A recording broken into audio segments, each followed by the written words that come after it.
Assalamualaikum to Encik Alif and my group members. I would like to introduce myself. I am Damia Syahirah binti Saadon and my group members are Muhammad ADIB bin Nurman and Nur Fatin NABILAH binti Mat Farid. We are 4th-year students of Bachelor of Manufacturing Technology Engineering, major in Product Design from University Technical Malaysia Melaka. In today's interview session, we will be interviewing our engineer, Encik Alif, to fulfill our assignment 1 for BMMU 4053, which is Engineering Ethics and OSHE. Encik Alif, can you please briefly introduce yourself? Okay, hi and Assalamualaikum warahmatullahi wabarakatuh. Good evening to all. So my name is Muhammad Alif bin Muhammad Zulkifli. You can call me Alif. So I'm in mechanical engineering and I've been working with Syahirah Plantation Berhad at Plantation Tower, Arah Damansara. I've been working with Syahirah nearly to 3 years. Okay. Policy.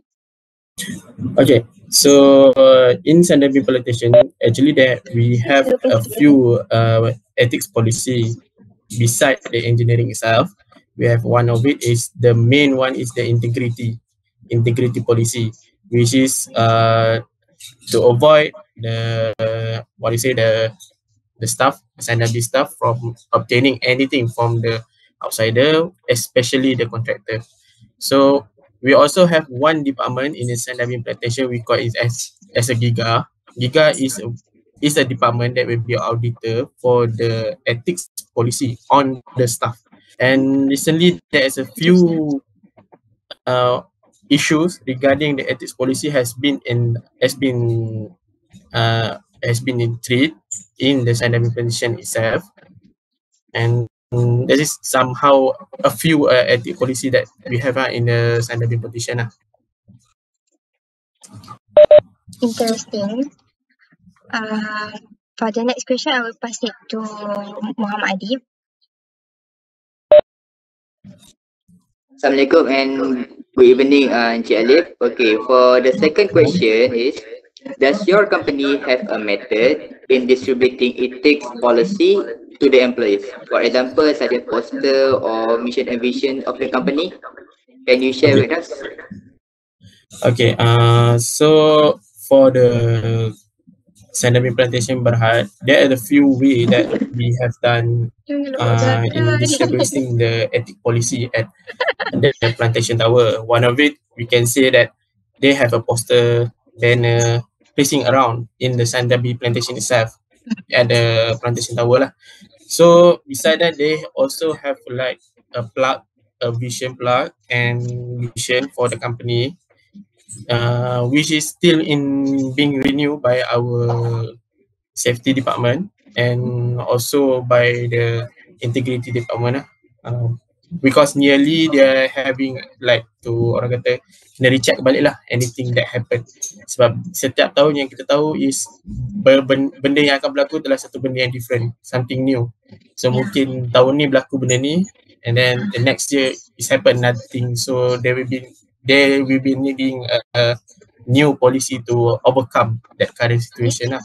So beside that, they also have like spreading the news in the email itself to all staff in the Syahirah Plantation itself.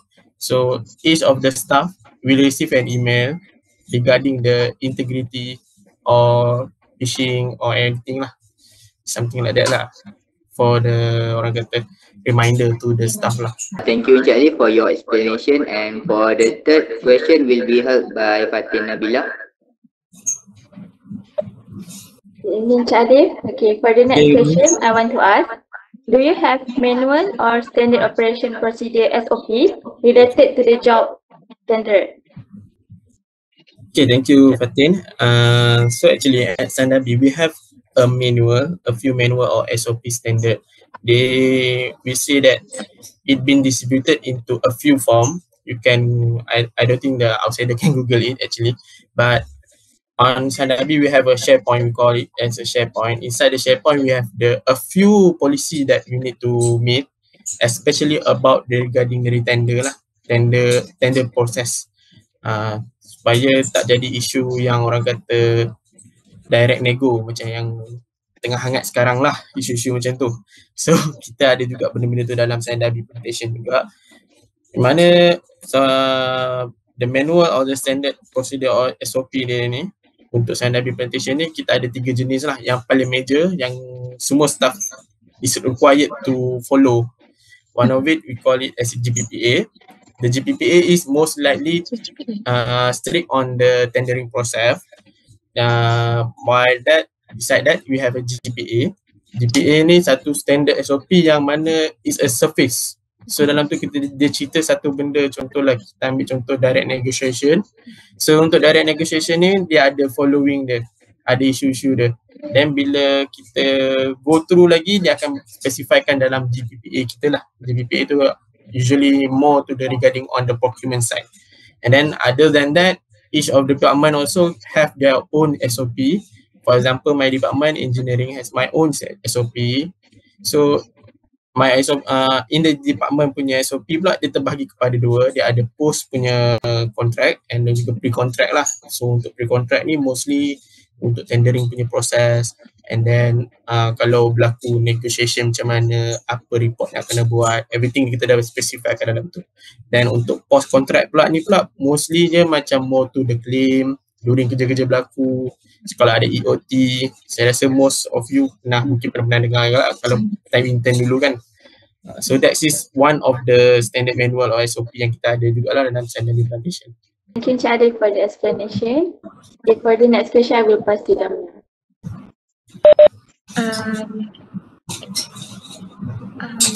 May I know, have you ever encountered a situation where you have to approve and sign engineering documents that are not prepared under your direction and control? If yes, what is your action? You have received the document, you nak sign kan, you nak letak your initial. First you need to remind to yourself is you need to know what is actually inside the document. Apa yang berlaku, what's the purpose, berapa harga benda tu, how it happened, why it happened. So you need to, orang kata, have a clear experience lah, ataupun orang kata clear visual lah sebelum you sign. Sebab you kena ingat juga dalam ni dia macam seolah-olah you, bila you sign tu you dah letak your career on the line lah. So that's one time je lah saya pernah kena macam tu. And other than that, mostly waktu due to perubahan orang kata staff dalam unit saya lah, kira ada keluar masuk kan. So terpaksa orang yang last tu nak keluar tu, dialog dia keluar, dia punya report tu tak habis lagi. So saya terpaksa sambung lah. So that's mean I have take the responsibility on the project itself lah. Alright. Thank you, Encik Alif, for the explanation. I will pass the next question to FATIN NABILAH. Okay, Encik Alif, as an engineer, who do you refer to resolve a problem on ethics among project colleges, and what action will you take? Okay, so how I do this, first of all, I refer to my manager lah. I have two manager above me. One is manager, another one is a senior manager lah. So I need to refer both of them if any conflict issue that happen, because sometimes you need to find another answer. Orang kata jawapan yang lain lah. Walaupun you ada seorang leader, tapi you need to gather another opinion supaya you boleh deduce one opinion supaya you comfort to yourself lah. Kalau tak transfer kat situ lah. So first of all memang I kata I refer to both of my manager and any seniors that happen there in my department itself. I can refer, ask for their opinion, because even though I'm still new, even though I have working experience that long, but I'm still new in the surrounding of Sandabi. And then the action that will be take is, first of all, you need to talk and discuss with your team. That is a major one. After discussing, take the action. Take action here, what I mean by the take action is most likely you need to be stern on your action. Okay, thank you, Cik Alif. Okay, for the next question, I will pass to Adib. Okay, thank you, Fatila. Okay, for the next question, I will ask about if your partner or colleague take over the project, but they didn't have qualified education and or any experience on that particular field. What is your opinion? Okay, Adib, for the opinion, my opinion if one of my colleague that orang kata tak suitable untuk ambil projek tu kan, bukan bidang dia kan. Okay, first of all, you need to bear in your mind, sometimes you working in a specific area is not based on your background.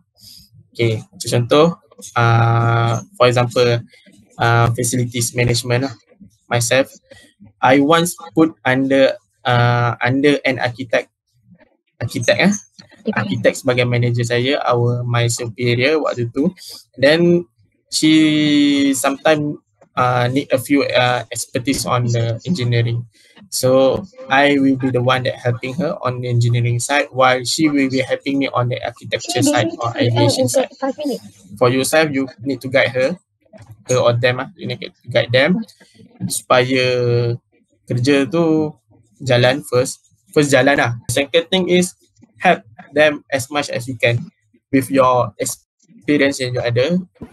Okay, Encik Alif, the next question may be difficult. Okay, what is your opinion on BEM conduct that says engineers should not publish technical opinions that are not founded upon the competence and knowledge of the fact in the subject matters? Okay, so in my opinion is based on my experience lah.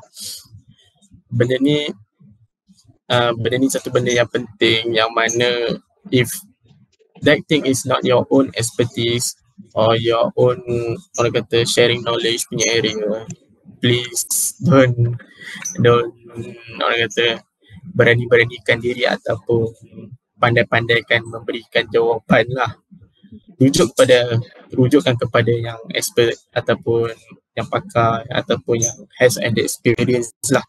As have the experience ni tak semestinya you need to be like a professional engineer ataupun someone yang itulah, sometimes it can be your seniors ataupun your own managers or your own lecturers ataupun apa. Yang pentingnya ada experience regarding to that. So tapi benda tu penting lah.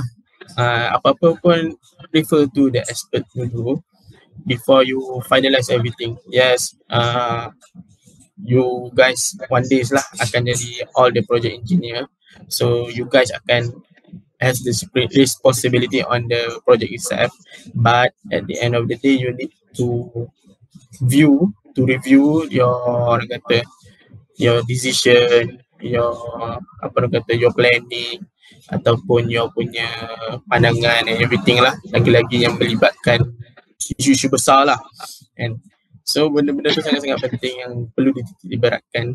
So bagi saya, jujur saya cakap, memang benda yang bukan your expertise ataupun your knowledge area, please lah refer to your expert lah. Tak kisah expert tu siapa-siapa, maybe your seniors ke, maybe your manager ke, maybe your superior ke. Kalau you working closely with your general managing director pun, that's better lah, mungkin dia lah expertise-nya. Okay, so itu sajalah saya boleh kata in my opinion lah. Thank you, Encik Alif, for your sharing. Okay, the next question will be we have by FATIN NABILAH. Encik Alif, this is the last question. Okay, in your opinion, what is the impact of ethics and engineering ethics on your working environment? So boleh feedback ni, the impact of ethics in engineering punya ethics ni lah. Dari ethics ni dia banyak sebenarnya. Selain daripada engineering punya ethics, kita pun ada orang kata civil ethics lah kan. Ada empathy and everything, sympathy kan. So benda-benda ni yang membezakan orang kata human and not human lah. Ethics ni benda penting. So ethics ni dia jadi satu panduan, guidance in your working area. Sebab bila you dah kerja, lagi-lagi you kerja dekat area yang orang kata senang nak pusing kewangan. Nak ada kewangan tambahan ataupun orang kata second job lah. Dan dalam diam. So nanti you dah masuk kerja, you faham lah benda-benda ni. So benda-benda ni sangat-sangat penting. Lagi-lagi benda-benda yang ni yang melibatkan keuangan atau wang, politik wang ke apa, ikutlah you nak panggil apa kan. Paling jelas kita tahu sekarang ni contoh politik wang yang berlaku kat negara kita sendiri kan. So benda-benda tu sangat-sangat penting. Sebab dalam engineering ethics ni dah banyak have given a lot of impact to myself untuk jadikan the best engineer. So untuk first, secondly untuk guide myself to be a good engineer lah. Sebab dalam engineering ni there will be one time that you feel like you terlampau eager untuk buat satu benda kan, sampai you rasakan oh ni betul lah I buat benda ni salah lah benda kan. So dalam BEM sendiri pun you dah boleh baca ethics yang ada, dan apa yang you study sekarang pun dah ada dah engineering ethics. One of it engineering ethics pun melibatkan kerjasama and everything lah kan. So this is decision making.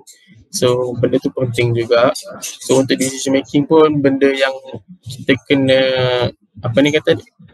kita kena sharp lah with our decision, kena stern, creative thinking to solve anything yang regarding the ethics lah yang berlaku. Sebab ethics ni apa yang kita belajar ni ada satu orang kata tak jelas kadang-kadang. Macam kita tengok oh okay benda ni tak apa aku boleh buang ni, macam contohlah orang dah bagi duit ada dalam, I think nanti you akan belajar lah ethics ni, ethics engineering ethics ni sangat-sangat banyak. Sebab saya dulu waktu belajar pun sebab sempat juga ambil, ada belajar juga engineering ethics ni sangat banyak, dan waktu exam pun saya pernah jawab 2 soalan satu page penuh tulis tangan kan. So you guys tak tahu lah, you guys punya style sekarang macam mana, style komputer ke apa kan. I dulu tulis dengan tangan. So benda tu kita memang boleh fikir secara orang kata during exam you can think about it like I can avoid this, I can avoid that, I can do that. But when you be put in the reality, there is something else lah. Your punya orang kata integrity tu memang akan dicabar gila-gila kat situ. So I can advise that please lah learn the engineering ethics. Tak perlu hafal pun, just faham lah the engineering. Sebab benda tu pun benda yang selalu kita amalkan sebagai seorang Islam sendiri pun dalam kehidupan kita. So that's all my opinion about the impact of ethics dengan juga engineering ethics ni dekat dalam working experience saya lah, working environment saya. Thank you Encik Ali for your time. We are very grateful for interviewing you today. You have given us a clear overview about engineering ethics. Your experience and your accomplishment may provide value for your organization. That's all from us. Okay, thank you. Welcome to Miss Fadilah and my group members. I'd like to introduce myself. I am Damia Syahirah binti Saadon, and my group members are Muhammad ADIB bin Norman and Nur Fatin NABILAH binti Mat Farid. We are 4th year student of Bachelor of Manufacturing Technology Engineering, major in Product Design from University Technical Malaysia Melaka. In today's interview session, we will be interviewing our engineer, Madam Fadilah, to fulfill our assignment 1 for BMMU 4053, Engineering Ethics and OSHE. Ms. Fadilah, can you please briefly introduce yourself? Sorry. Hello, Assalamualaikum. My name is Nur Fadilah. I'm currently working with MMC Engineering Sdn Bhd as a senior engineer.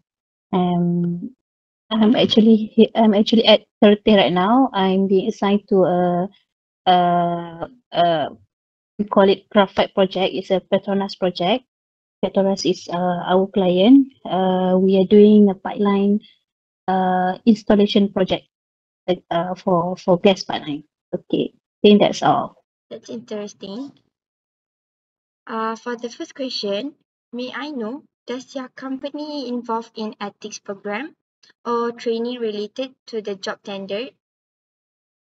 In details, I am not really sure, but we did have like anti-bribery and anti-corruption training program. We have something like that lah. But in details, I'm not sure what else does the company provide lah. All right.